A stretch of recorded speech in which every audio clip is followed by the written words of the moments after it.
Sejam muito bem-vindos ao vídeo da última porção semanal do livro de Gênesis, Vayehi, e viveu. Essa porção semanal que fecha esse livro mais místico, sem dúvidas, mais rico de detalhes, de cronologia, de anos de vida, que é o livro de Bereshit, Gênesis, começa com Yaakov envelhecendo, muito velhinho, próximo à morte, e pedindo para os seus filhos, fazendo jurar que ele será enterrado na Me'arat HaMachpelah, na caverna onde estão os patriarcas e matriarcas, assim como ele, que estão em Israel. Yaakov morre no Egito, mas tem o juramento dos filhos que o irão levar para Israel. Antes de falecer, ele dá uma bênção para os filhos de Yosef, tanto Menashe quanto Efraim. E a princípio, o que ele faria? Ele botaria a mão direita em Menashe, a mão esquerda em Efraim. Por quê? O Menashe é o mais velho, mas ele troca as mãos e bota a mão direita em Efraim, esquerda em Menashe. E Yosef tenta consertar a mão dele, mas não adianta. Yaakov fala não, porque Efraim precisa dessa brahá, ele vai ser mais proeminente, vai chamar mais atenção, ele precisa dessa bênção, ou seja, a bênção, ele não define as coisas, ele fortalece o ser humano para que ele faça a vontade de Hashem da forma correta. Uma bênção não cria uma realidade nova.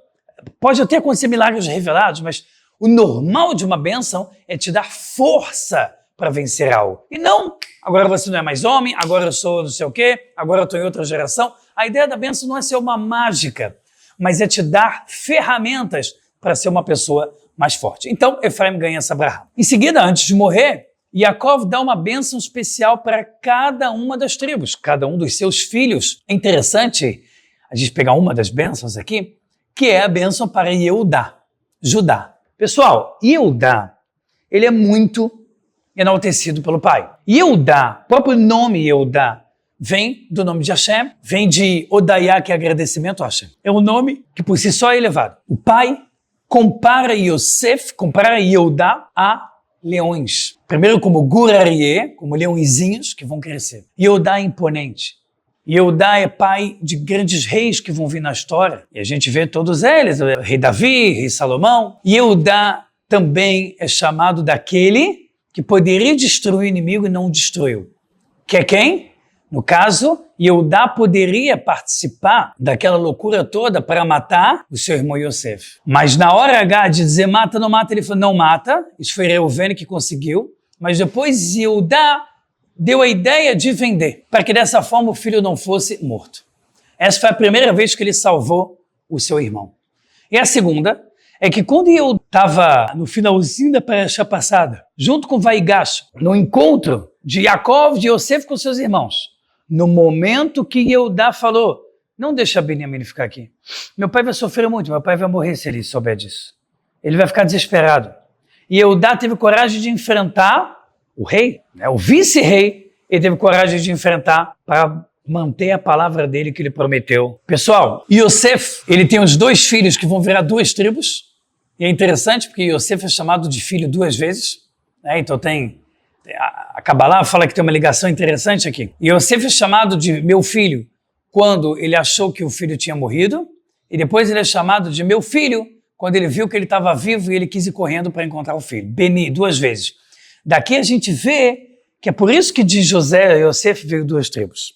E Yehudá também, como a gente está vendo, ele é muito enaltecido, é um tzadik de verdade, é um justo grande, é uma pessoa enaltecida, uma pessoa corajosa, uma pessoa que teve coragem de enfrentar o vice-rei para manter a palavra dele.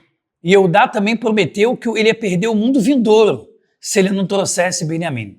Pessoal, prometer perder o mundo vindouro se ele não trouxesse o irmão é uma prova de que tudo que ele fez é em nome da verdade. 147 anos, Yaakov falece. E então, ele é acompanhado pelos filhos e por uma grande orquestra, por assim dizer, do Ministério do Egito, da mais alta patente da realeza, que o acompanha até Israel, Marpelá. Ali, Yaakov é enterrado junto com Leá, junto com Yitzhak e Rivká, e junto com Abraão e Sará. Yaakov Avinu viveu longamente, com uma vida, obviamente, muito dura, com muito sofrimento, mas foi o patriarca que mais conquistou entre os três. Yosef continua a sua vida como vice-rei. Os irmãos acham que Yosef vai matá-lo, porque agora o pai morreu, ele vai ter coragem então de se vingar. Yosef continua dizendo que ele não só não vai matar, como quem fez tudo isso. Todos esses episódios foi Hashem, foi a mão de Hashem que estava sobre Yosef na hora de ir para o Egito e ser vice-rei lá, e que os irmãos não tinham o que temer. Em seguida, a história continua e Yosef falece. E os irmãos juram que vão levar o corpo de Yosef, os ossos de Yosef, para Israel. E a gente tem uma pergunta interessante. Por que está escrito ossos de Yosef? Ele não era um justo? Por que o corpo dele se decompôs? Então a Guemará tem uma explicação. Quando você fala ossos de alguém, você está querendo dizer que a pessoa morreu. E não querendo dizer que a pessoa se decompôs. Segunda resposta é que não existe nenhuma promessa da Torá escrita dizendo, nem da Torá, dizendo que um justo não vai ter o tempo decomposto. Ainda mais que ainda não tinha sido dado a Torá, ainda não existia o cumprimento de todas as leis com todos os seus detalhes. Então a primeira explicação é a mais próxima meticulosamente do que aconteceu, que o corpo dele não decompôs, mas era chamado de ossos de Yosef. E a segunda é que por mais que tivesse decomposto, ainda não tinha sido entregue a Torá. O juramento que os irmãos fazem, que eles vão carregar os ossos de Yosef, passa para os filhos, passa para os netos, porque agora eles vão ficar 210 anos numa longa escravidão.